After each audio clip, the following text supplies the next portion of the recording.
We got a tiny bit more news about the upcoming 4th edition of AOS today. Not a huge deal, but one that I hope at least could be quite an impactful change. AOS since its inception has had the now infamous double turn, where you could, if you were lucky, get to essentially get 2 turns back to back in a row, so you could get 2 lots of movement, 2 lots of shooting, magic, and charging into your opponent before they got to do all of that again. So in theory, it could be very powerful and let you,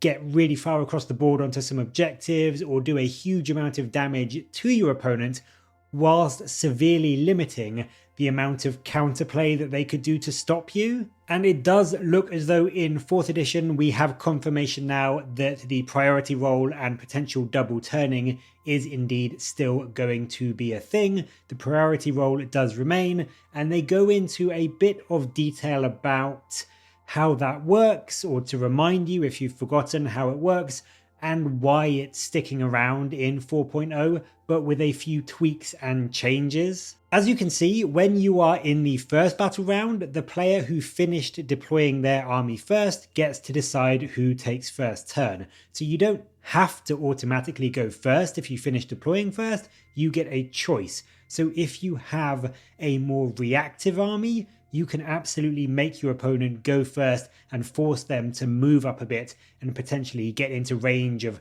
some of your charges or shooting in your turn. So the first turn choice is a very powerful one, and it's going to mean that having an army composition and setup that allows you to finish deploying before your opponent is absolutely going to be one of the most crucial parts of your list building and your tactics, so you can actually make that choice and get that decision and really force your opponent to go straight into the game and into that first battle round on your terms. And then from that point on, in each subsequent battle round, you then both make a priority roll. And if you win that roll, then again, you get to make the choice about who goes first in that battle round. So again, you can make your opponent go first if they don't have anything in range to threaten you with shooting or charging, so they have to move up even further and potentially get into range of your things. Or if you have an opponent that's got a unit a couple of inches away and you know they're going to charge you, you can choose to go first that turn and get a charge off into them instead, or move up and steal an objective from under their nose before they can react. So it really does give you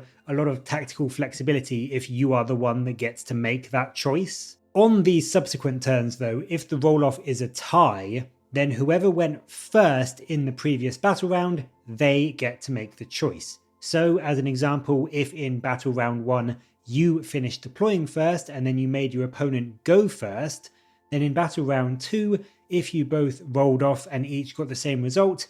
as your opponent went first in battle round 1, they would be the one that got to make that choice. So it gives whoever went first last battle round a small advantage on the priority roll, and it does mean that forcing your opponent to go first can then backfire, because it will allow them to have control in the subsequent battle round, and they can then force you to be in a position where you may not want to be. So there is quite a lot of tactical flexibility and thought around the priority roll, and in current AOS you also get a bonus command point if you are going second in a battle round, which I personally hope they keep in some way. I know how command points and commands are being used in 4.0 is changing a lot, they've said, but I do hope there is still some additional incentive in terms of the command points to going second in a battle round, just to get off that extra command or have that extra command point in your back pocket to use when you need it to, because I do think that does give you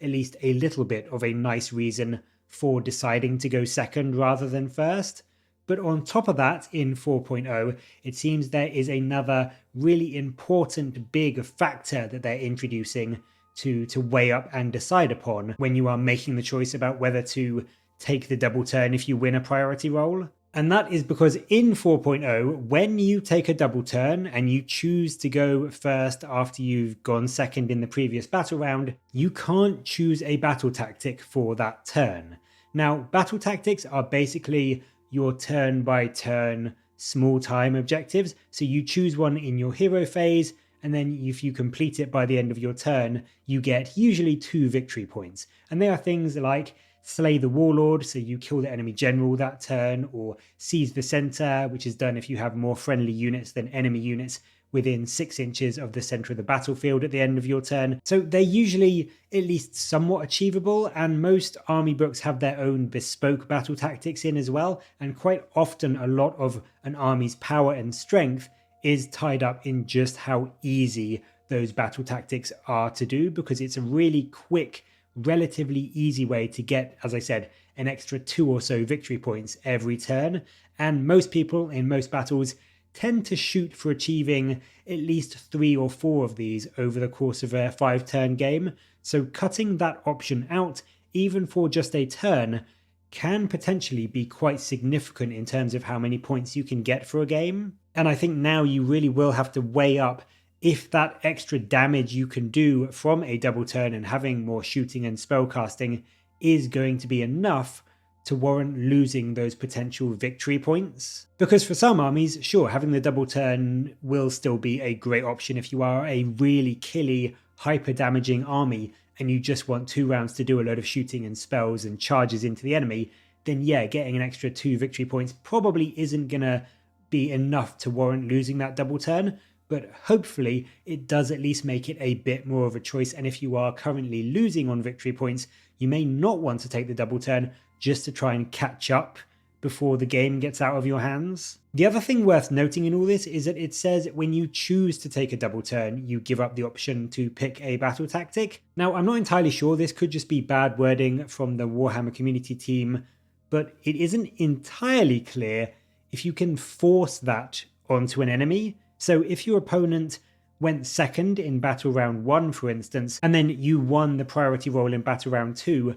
and you decided to make them have a double turn and go first in battle round 2, would they then get to choose a battle tactic because they haven't chosen to take the double? Or do you just not get a battle tactic full stop if you have a double turn? Because if that is the case,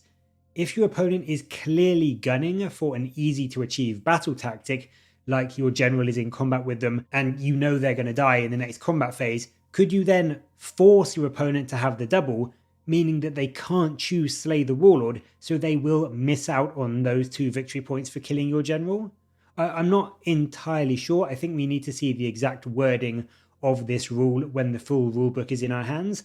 But if that is the case and you can potentially force your opponent to not get to choose a battle tactic, that could lead to some even more tactical play and, forcing your opponent's hand to take the double and restricting their ability to score points. And I think that could be really, really interesting from a kind of strategic standpoint in terms of minimizing your opponent's score, even while taking a bit more damage by giving them the double. I think in general, we just need to see a little bit more about a few things, about the priority roll, whether there is any other changes that will impact your decision, like the aforementioned command points and whether you get more for going second, just how lethal the game is in 4.0, because if lethality is dropped significantly, then getting double turned might not be quite as horrific and painful as it can be at the moment in 3rd edition. And then also I think what is going to be really important is, are there still going to be 1-drop battalions? Because 1-drop battalions are basically the go-to option in 3rd edition, just for the bonus of getting that priority benefit in battle round 1.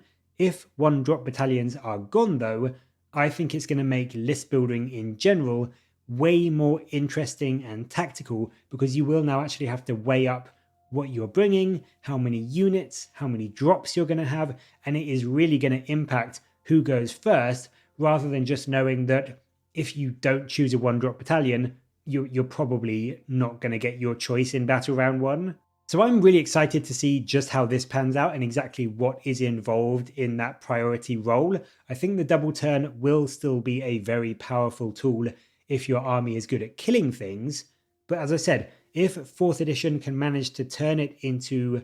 a bit more of a balance between killing stuff and scoring points, and it's feasible and possible to win games through a more scoring, victory point focused approach rather than just wiping out the enemy, then I think this change could be a really, really good one. and could make a massive difference in just how the priority roll and the double turn in general is looked at by AOS players. But as always, what are your thoughts? Do you still think that you would take the double turn even if you did have to give up a battle tactic? And what would be sort of the things that would make you think, oh, maybe I won't have a double turn because I have to give this up? What could they do, or what could they add or remove to make that option kind of require more thought for you going into 4.0? And then also, I'd really like to know, do you think one-drop battalions will still be a thing in 4th edition? Let me know all of your thoughts down in the comments below, and as always, thank you very much for watching. Please do like and subscribe for more Warhammer content from me, but until next time, I'll catch you later, guys.